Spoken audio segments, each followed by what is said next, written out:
Most people who begin a lean bulk treat it as an eating problem.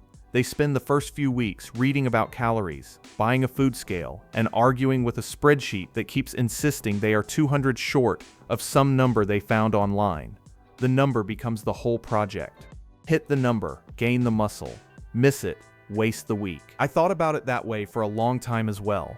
It took years of watching people do everything correctly on paper and still get nowhere before I began to suspect the number was never really the point. The spreadsheet leaves something out. Your body is not counting calories. It has no mechanism for counting calories.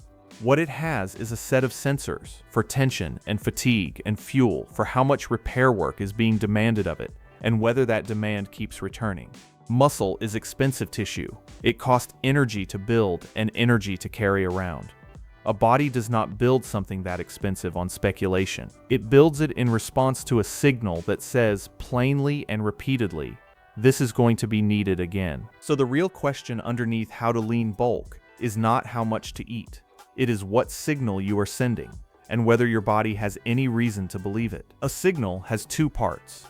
There is the demand, which is your training, and there is the evidence that the demand can be met, which is your food and your rest.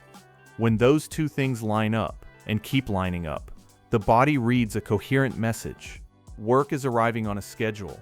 The resources to handle that work are arriving on a schedule, and so it becomes safe to invest in more capacity.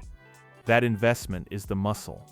Everything else you do is either sharpening that signal or muddying it. The old argument about a dirty bulk versus a lean bulk makes far more sense once you look at it this way. For years, it gets framed as a question of aesthetics. Do you want to be a little fatter now and cut it off later, or stay lean the whole way through? Framed like that, it sounds like a matter of taste. It is not a matter of taste. The two approaches send genuinely different signals. A dirty bulk floods the system. You eat well past what the training demands, and the body does with a flood what it always does. It stores. Some of that surplus still supports muscle, because the training demand underneath it is real. But a great deal of it simply becomes fat, and as it does, the sensors themselves begin to drift. Insulin sensitivity falls. The clean relationship between eating and building turns noisy. You are still sending the training signal, but you have buried it under so much extra fuel that the body can no longer pick out the part of the message that matters. You gain weight fast, you feel productive, and then you spend the following months trying to strip the fat back off, usually surrendering some of the muscle along with it. The swing itself is the problem. Every swing scrambles the signal and forces you to establish it again from the beginning. A lean bulk is quieter, on purpose. The surplus is small enough that the training demand stays the loudest thing in the message. When you add only a little fuel above what the work requires, the body has no ambiguity about what that fuel is for. There is a demand, there is just enough on hand to meet it, and the reasonable response is to build. You gain slowly. It feels almost insultingly slow. That slowness is the sound of the signal staying clean. If you would rather skip the years of trial and error, I have packed this exact system into the Lean Bulk Blueprint. Grab it through the link below before you plan another meal. How small the surplus should be is the one place people want a precise answer, and the honest one is a range rather than a figure. Gaining somewhere around 2 to 4 pounds in a month is usually slow enough that the body is not forced to store the excess, and fast enough that you are not standing still. A complete beginner can afford to sit at the higher end because a body that has never trained will build muscle quickly enough to use the fuel, and that early period is the one time the arithmetic is genuinely forgiving. Everyone else is better served near the bottom of that range, adding weight at a pace that would embarrass a magazine, precisely because the slow pace is what keeps the fat off and the signal legible. It also changes what a lean bulk meal plan is actually for. People treat the meal plan as the strategy itself, as though the food were the thing doing the building. The food is not doing the building. The food is evidence. A good lean bulk meal plan is one that delivers that evidence without gaps. Enough protein that repair is physically possible, and enough total energy arriving on a regular schedule that building is worth the body's while. The specific foods matter far less than the consistency does. A meal plan that is flawless on paper and abandoned by Thursday sends a worse signal than a plain, repetitive one you actually follow for 11 straight months. Adherence is not a character virtue here, it is a technical requirement. An intermittent signal is an unclear signal, and an unclear signal gets ignored. Protein is the one part of the food where the amount genuinely matters more than the consistency, because it is the literal material the repair is made from. A rough target of somewhere around 1 gram for every pound of your goal body weight covers almost everyone without turning the diet into a math problem, and going far beyond it does very little except crowd out the other fuel the training needs. The rest of the plate has more room for error than people allow themselves to believe. Rest is the part of the evidence that gets left off the plan entirely, because it does not photograph well, and it cannot be bought. The training creates the demand, the food answers it on paper, but the actual building happens while you are asleep and doing nothing, when the body finally has the room to act on the message it has been receiving all day. Skimp on sleep for long enough, and you can send a clean training signal and a clean eating signal and still see very little for it, because you never gave the body the quiet hours in which the construction gets done. People who cannot understand why a disciplined bulk is producing nothing are, more often than they would guess, simply not sleeping enough to let any of it land. The training is the other half of the message, and it is the half people quietly underrate once they have fallen in love with the food math. A hypertrophy workout routine is not there to burn calories. It is there to generate the demand that justifies everything else. When the routine progresses, when the weight on the bar creeps up, or you manage a couple more repetitions at a load you already own, the demand grows and the message keeps getting louder. When the routine stalls, when you perform the same movements at the same weights for months on end, the demand flattens out.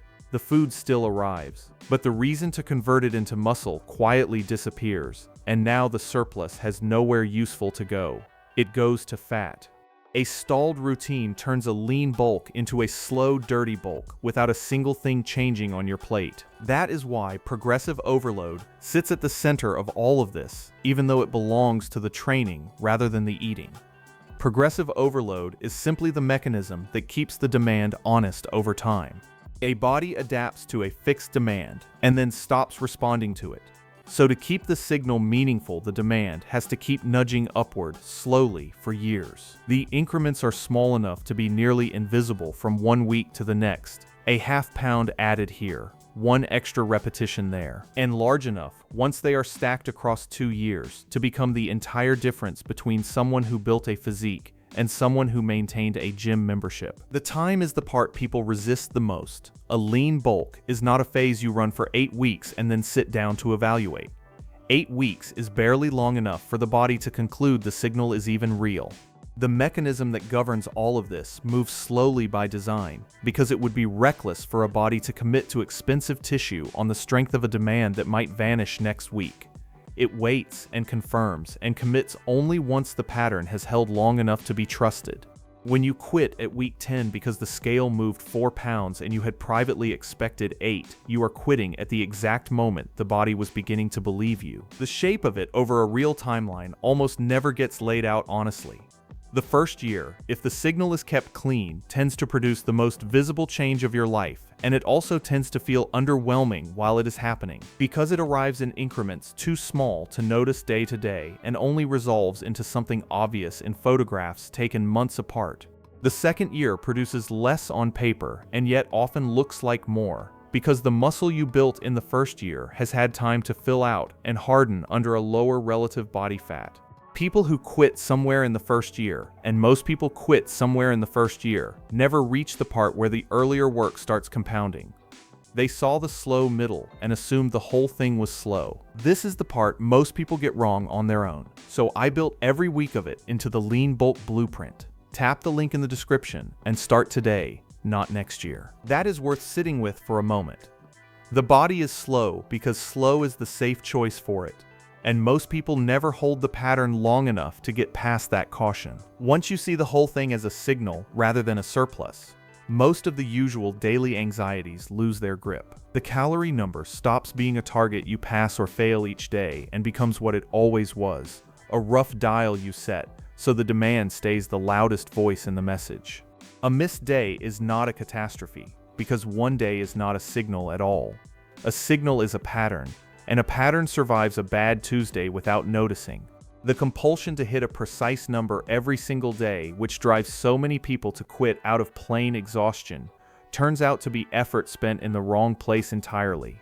The precision that matters was never the precision of any one day. It is the consistency of the pattern held across months. The number is also not fixed, which is the other thing the spreadsheet gets wrong. As you gain, the amount of fuel that counts as a small surplus rises with you. So a figure that was correct in the spring is quietly too low by the autumn. You do not find the right number by calculating harder. You find it by watching the rate at which you are actually gaining and adjusting the food up or down until that rate sits where you want it. The body is the instrument that tells you the number. The spreadsheet was only ever a first guess. It changes what you watch too. People watch the scale because the scale hands them a number every morning, and a number every morning feels like control. But the scale is measuring the fuel, not the signal. Weight can move a few pounds overnight on water alone before muscle has entered into it at all. What actually tells you the signal is landing is slower and far less satisfying to check. Your lifts climb over months. The rest of it, the tape drifting in the right direction across a season, the reflection that looks different only once you hold a photograph up beside one from half a year earlier, moves too gradually to fit on any daily readout, which is precisely why the daily readout makes such a poor guide. This lands hardest for the person starting out skinny fat, soft in the middle, and untrained everywhere else, because that person has usually been taught to fear any surplus at all. They look in the mirror, see the softness they already carry, and conclude that eating more can only make it worse. But the softness is not evidence of too much fuel. It is evidence of a demand that was never there. Add the training and the demand appears, and now a modest surplus has somewhere to go other than the waistline. A skinny fat transformation almost never comes from eating less. It comes from finally sending a signal the body had never received before, and giving it enough to answer with. The most common way people fail at this is not gluttony, and it is not laziness, it is restarting. Someone runs 3 clean weeks, catches a bad photograph in poor lighting, panics about the small amount of fat that always comes with real gaining, and cuts. Then they feel lean and flat, decide to build again, run another few clean weeks, panic again, and cut again. Nothing is ever wrong with any individual week. The problem is that a signal made of 3 weak fragments is not a signal. It is noise with good intentions behind it, and the body treats it accordingly, which is to say it does almost nothing at all. There is a discipline in this. Though it is not the discipline people expect going in. It is not the discipline of suffering through a punishing diet or grinding out brutal sessions until you are sick. It is the quieter discipline of doing a fairly unremarkable thing for far longer than feels necessary, without dramatic evidence that it is working, on nothing but your understanding of why it eventually will. Most training advice is built to fight boredom, to keep everything novel and stimulating, because novelty is what sells and boredom is not. The signal does not care whether you are entertained, it responds to repetition and to almost nothing else. Someone who eats roughly the same supportive meals and runs roughly the same slowly progressing routine for 2 unremarkable years will pass the person chasing a fresh program every 6 weeks, and it will not be a close race. So when a person asks how to lean bulk and expects the answer to be a meal plan and a training split, the meal plan and the split are real, and they matter, and they are also the smallest part of the answer. They are instruments. The single thing all of them are serving is a message you are sending, over and over, to a body that is listening far more carefully than you tend to assume, and deciding, on its own slow schedule, whether the message can be trusted. Most of the people I have watched build something genuinely good were not the most disciplined in the room, and they were not the most knowledgeable. They were the ones who found the whole process a little boring, and never once treated that as a sign that something had gone wrong. Stop guessing at the signal, and let me hand you the whole plan. Click the link below, join the Lean Bulk Blueprint, and start sending your body a message it can finally trust.